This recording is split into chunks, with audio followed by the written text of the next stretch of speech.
One of the hardest things about being a composer today is just the sheer amount of stuff that you have to do that has nothing to do with writing music, but is like super important for your career. The stuff that we have to do beyond literally just sitting down and conjuring a musical idea and sketching it and then putting it in a format that another person can play it and bring it to life. You know, being a composer today essentially means that you are starting and owning and managing your own business. There are no guarantees even with that. There's no salary gig for a composer. There's no 401k or health benefits or anything like that. Rather than just doing one thing, we have to wear multiple hats. We're constantly having to jump around doing all kinds of different stuff. And it's frustrating because much of our training for it doesn't really reflect that reality. The skills we really need to master and learn are not the ones that are really being talked about in Composition Masterclass. It's a double-edged sword because on the one hand, it is exhausting because there's no such thing as just being a composer. That really means being a creative individual, an orchestrator, an engraver, a personnel manager, a recording engineer. Sometimes you even have to be the conductor, and sometimes you have to even be the performer. Not to mention, to get it all out to people, you need to be a website designer, a social media manager, a grant writer, a contractor if you're hiring out other people and you're in charge of that. And usually you also need to just be your own secretary. You need to send your own emails and stuff like that. Not to mention if you teach, which is basically like being a public speaker. You've got to be a researcher, you've got to be an administrator. And then if you make content online, you might add video maker or podcaster or blogger or whatever. Are you overwhelmed yet? I know I am. It's a lot of stuff. That's just one side of the sword because there are significant advantages to being a composer today. There are just more opportunities to learn today than there ever were before. There are more resources that are available for free. Notation software. It's flawed. It's not perfect, but no matter what system you use, you can usually get a pretty decent product out of it. And it's relatively easy to learn. It saves so much time from having to draw every damn part by hand. My God. There are score videos, there are tutorials, there are access to, lessons with amazing teachers, all just like a click away. And it's so much easier to distribute your music out into the world. The types of music that are being written that you can write if you so choose is much more accepted than it was even just a couple of decades ago, right? If you want to be a video game music composer, you can. You want to be a musical theater composer. Whatever you want to do. The combinations of things that you can do is so much more varied. There's nothing stopping you from being a really dedicated composer of film music and then also writing for choir. And then on top of that, the playing level of musicians these days are so high. Some of these young players are so unbelievable. Some of these youth orchestras are honestly scary how good they are. There are die-hard champions of new music, people who are super willing to do whatever weird nonsense you want them to do, and they dive in. I mean, it's a really incredible time. There's more access and more availability than there really ever was possible. But there's a big difference between writing music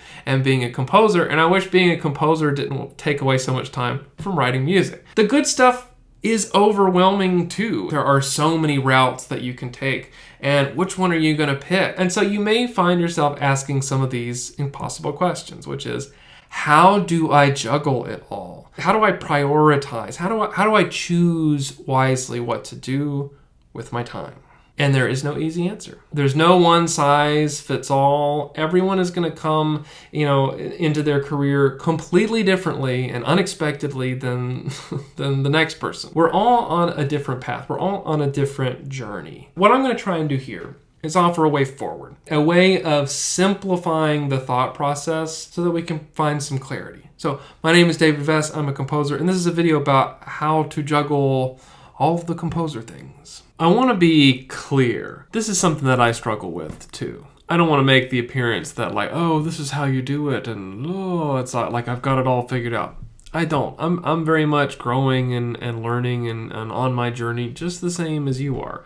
This is a big this is a big thing. I do not have all the answers to this, and I'm only going to be able to provide an answer to it, not the answer. Ideally, this is less about finding an answer and more about starting a conversation. You're going to need to listen to all kinds of different voices to really find yourself in this. This is just one small part of it. The truth is that it is really hard to juggle all of these different things. The best way that I think you can help yourself out is to actually just simplify it. That's going to mean something completely different for each of us. That does not mean the same thing for every single one of us. Simplifying means being really clear about what our goals are. What is the why behind it and why we are doing it, and making sure we don't have too many competing all at the same time. At any given time, you have many things occurring at once. It can be really frustrating to have multiple goals and be split, dividing yourself among them. If you are a student, being in school is a fantastic thing. If your goal is to learn new skills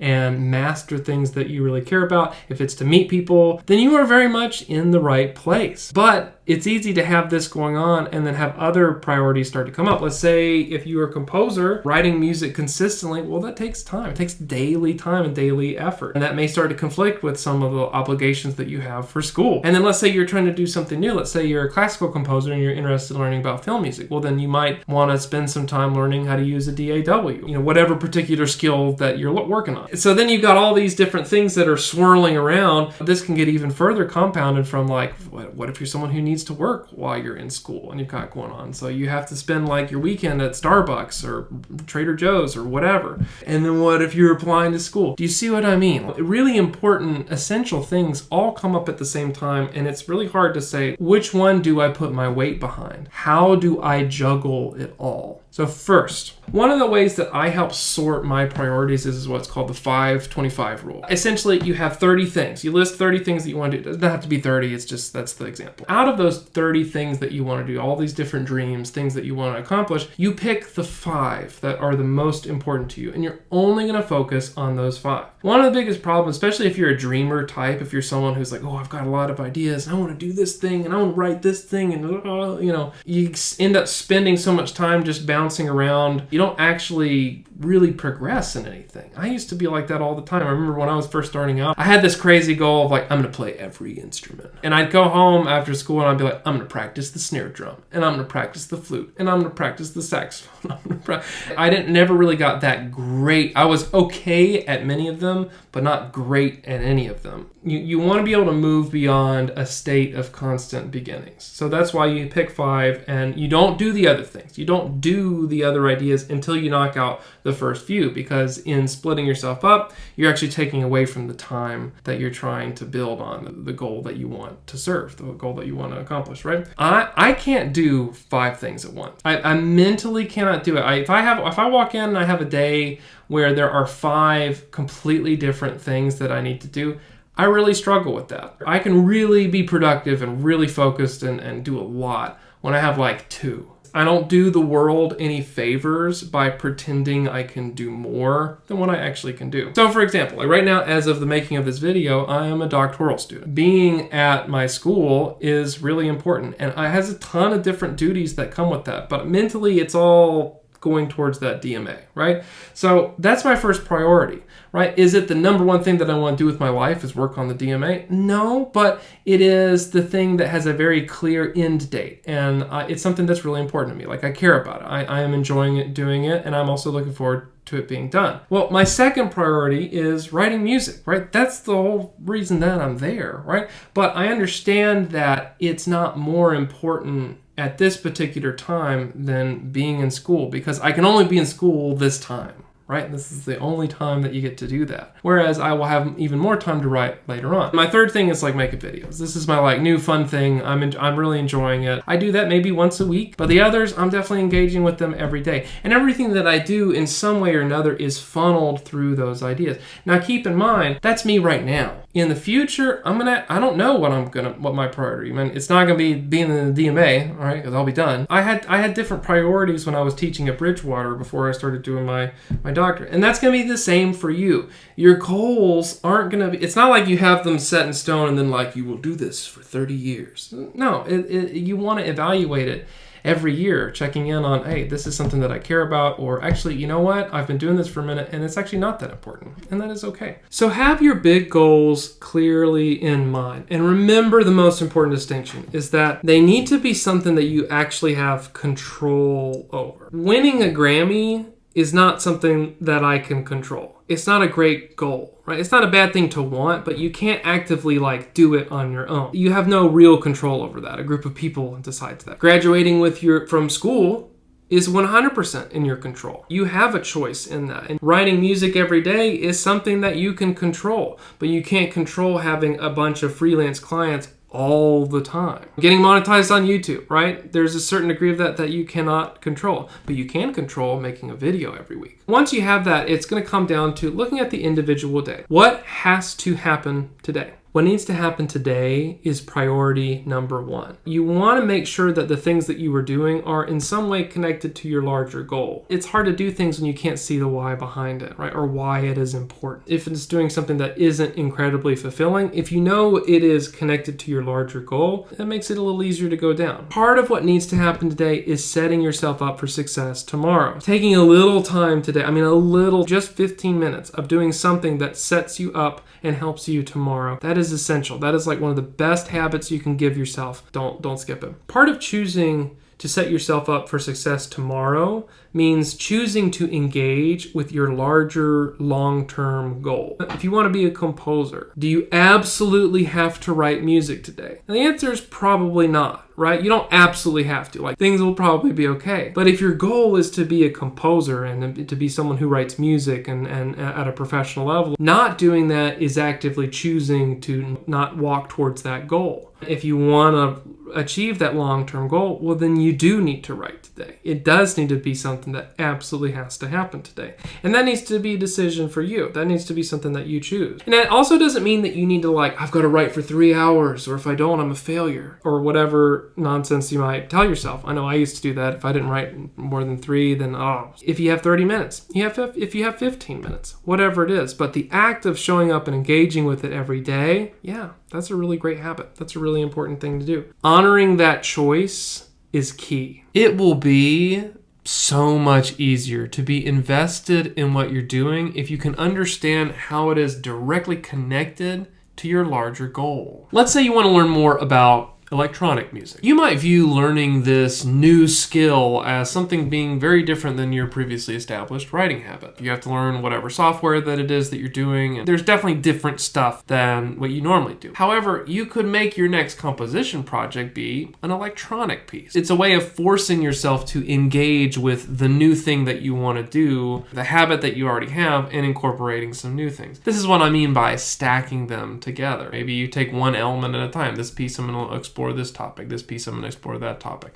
However you break it down, that's up to you. Same thing with if you wanted to try and learn orchestration. See what you can tie together. A good goal is really a great habit in disguise. It is about the minutes, not necessarily the hours. In James Clear's book, Atomic Habits, he talks about this idea that every day you cast a vote for yourself. Are you the kind of person who writes every day? Well, if you chose to write today and you did it, well then yeah, you are. Every day it all adds up. And the only way you determine it is by just doing it every single day. By the way, that's a fantastic book. I definitely recommend it. Does this mean that you have to be perfect? Definitely not. No, there's no such thing as perfect, right? There are going to be days where you absolutely cannot do it all. And that is okay, because you will have spent time before showing up. As much as you can, find ways of connecting all of your activities to your larger goals. I study and turn in my assignments because I want to graduate. I want to graduate so that I'm finished with school so I can move to LA and be a film person. I work as a waiter in the year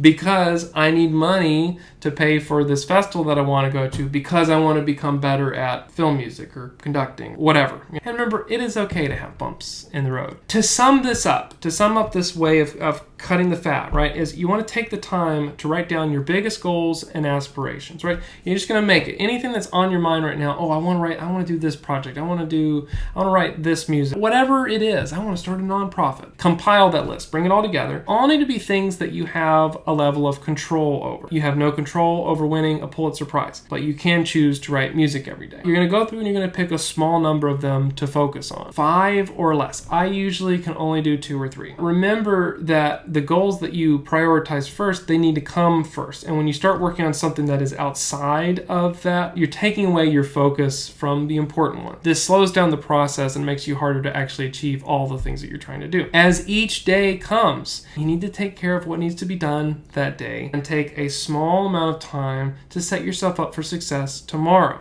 The rest of it is active time to pursue your goal. And your goals really need to be habits. They need to be things that are small, measurable activities that you can choose to do every day. That's really it. Some days you will be able to do, only what happens that day or what is very soon. Other days you're going to be able to have time to dive into those, more farther away goals, those longer term things. Every day you choose to do the small but significant work of showing up each and every day for yourself, whether it's for 15 minutes or for several hours. The minutes matter and they add up. And that's it.